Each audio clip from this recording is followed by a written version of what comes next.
A guerra na Ucrânia já dura bem mais do que o esperado, até mesmo por Vladimir Putin. Ele viu seu país sofrer perdas inacreditáveis e assistiu de Moscou enquanto seu exército enfrenta um fracasso após o outro. Ele foi totalmente humilhado. Apesar de ser menor e ter menos recursos militares e financeiros que o Kremlin, a Ucrânia não só se defende, como também reage, quebrando a economia da Rússia e destruindo o poder e a influência de Putin no cenário global. Mesmo assim, ele recusa a paz. Mesmo assim, ele se recusa a sentar à mesa de negociações e encontrar uma maneira de acabar com o derramamento de sangue. Então, vamos analisar os motivos disso. À primeira vista, Putin deveria estar desesperado para acabar com a guerra por quase qualquer meio necessário. Claro, ele não pode simplesmente levantar uma bandeira branca e chamar suas tropas de volta para casa, pois isso seria como admitir a derrota. E isso o presidente russo jamais fará. Ele é um homem movido pelo orgulho e pela arrogância, obcecado em projetar poder e parecer estar no controle total de toda a situação. Pedir desculpas e admitir erros não estão no manual de Putin. Já houve inúmeras evidências comprovando esse fato durante a guerra.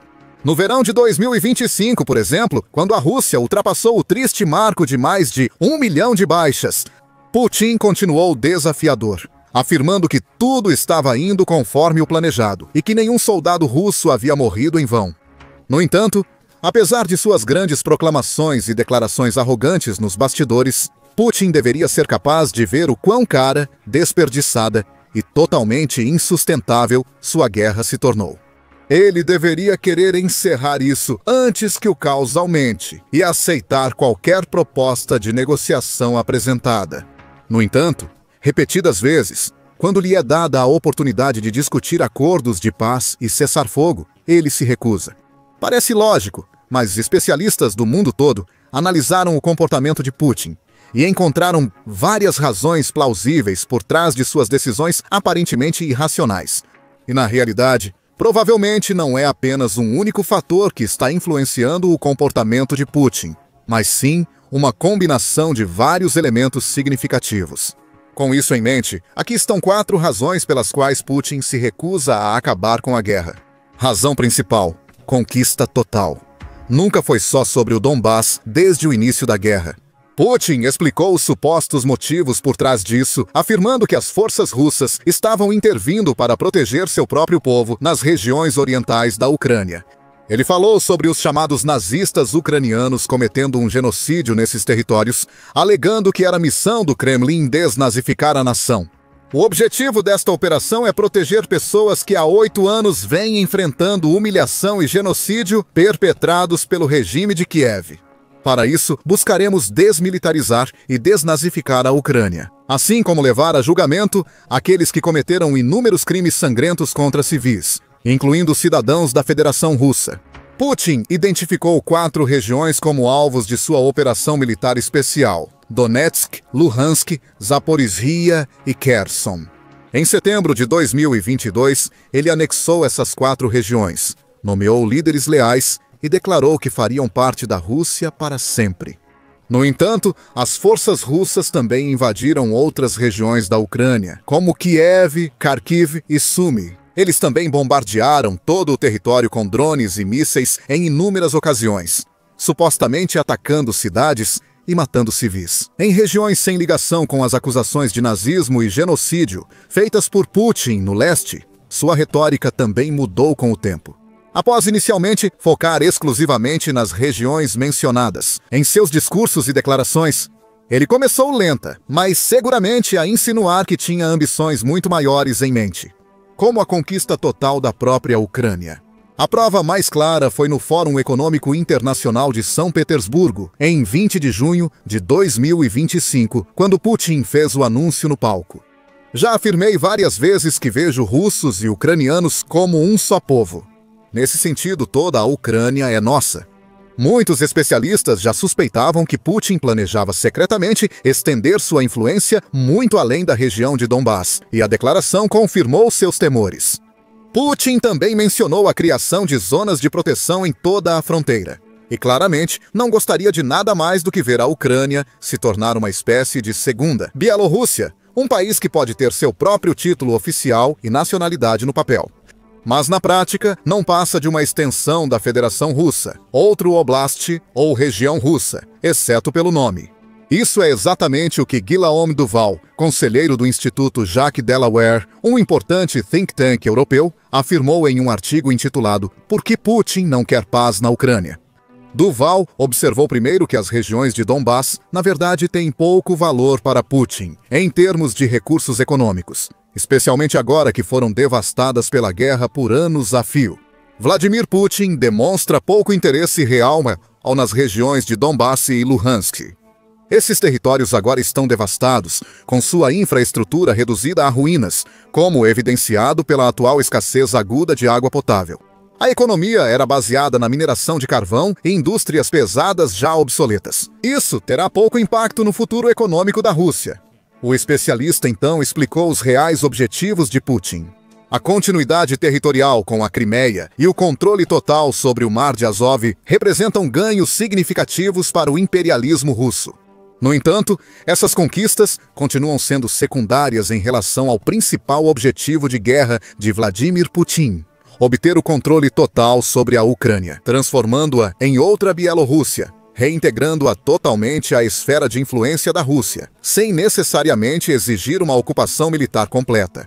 No final, essa guerra se resume a poder. Não satisfeito em já governar o que é literalmente o maior país do mundo por mais de 2 décadas, Putin agora quer tomar mais território, consolidando seu legado não apenas como o maior líder da história da Rússia, mas talvez como a pessoa mais poderosa que já pisou na Terra. Para isso, algumas regiões entre escombros não bastam. Em vez disso, Putin precisa de toda a Ucrânia. É a única maneira de multiplicar seu poder e influência no cenário global e garantir efetivamente que continue no comando da Rússia, pelo tempo que quiser, muito possivelmente até o dia em que morrer. É também a única forma que ele vê de reagir às alianças e expansões ocidentais em direção à Rússia. Na visão dele, se a Rússia não tivesse invadido, a Ucrânia talvez já fizesse parte da União Europeia hoje, ou até poderia estar a caminho de se tornar membro da OTAN. Seria uma força em crescimento, apoiada pelas principais potências militares da OTAN, como os Estados Unidos,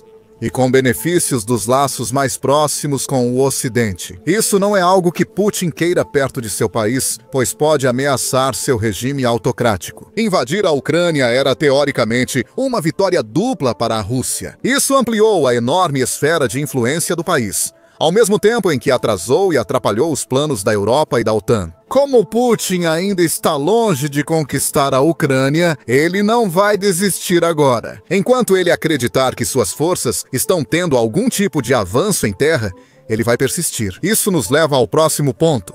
Razão 2: desinformação.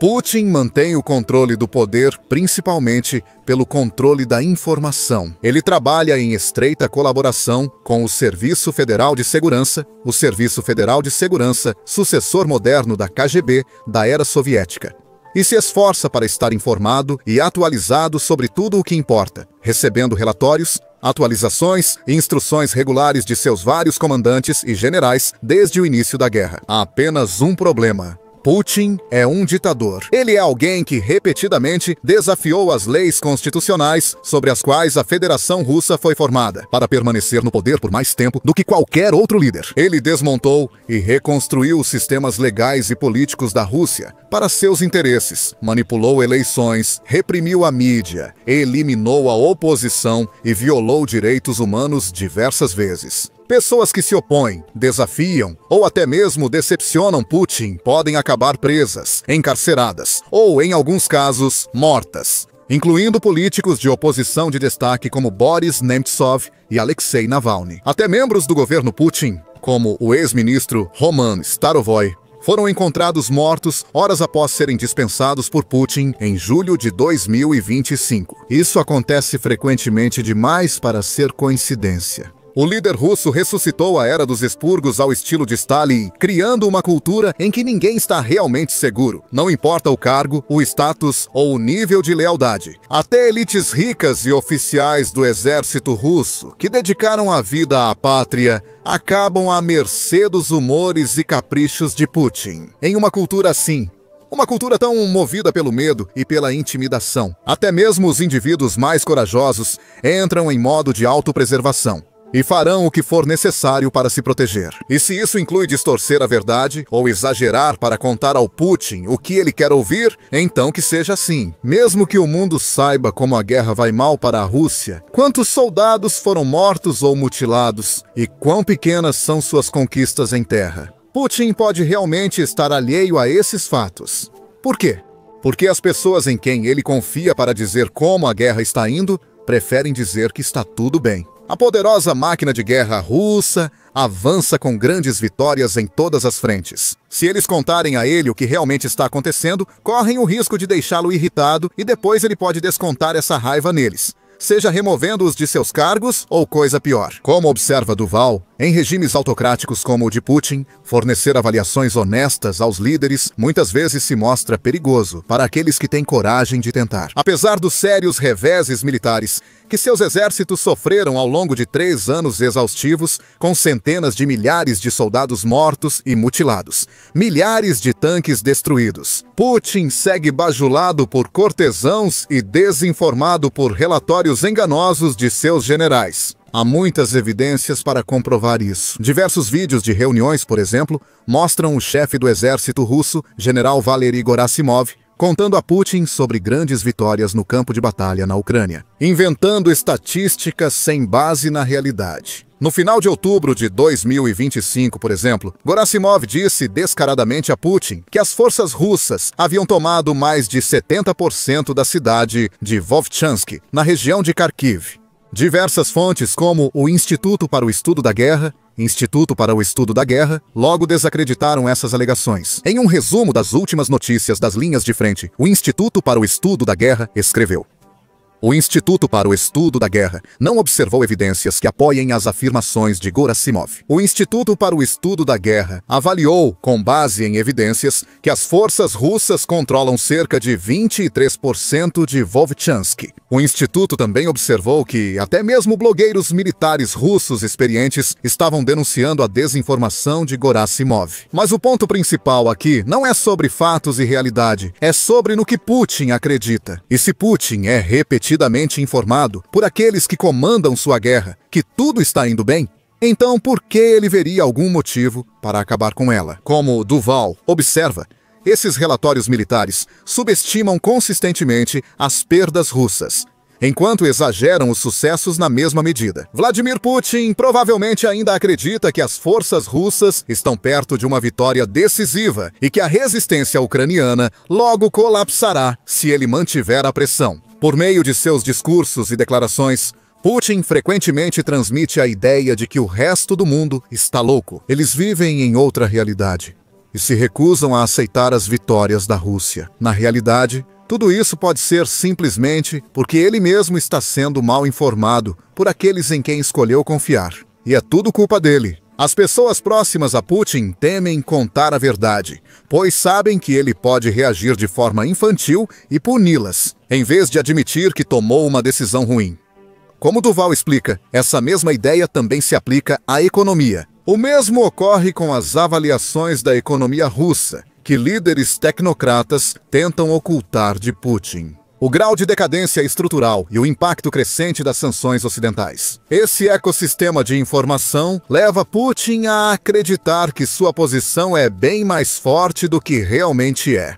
Tudo isso está novamente ligado às evidências vistas durante a guerra. Putin afirmou repetidas vezes que a economia russa resistiu às sanções e que o país nunca esteve tão forte, enquanto as nações ocidentais fraquejaram. Líderes dos setores financeiro e econômico tentaram agradar o líder do país, raramente admitindo que a Rússia está perto de uma recessão e pode não sobreviver se os atuais gastos com defesa continuarem. Isso nos leva ao motivo número 3. Motivo 3.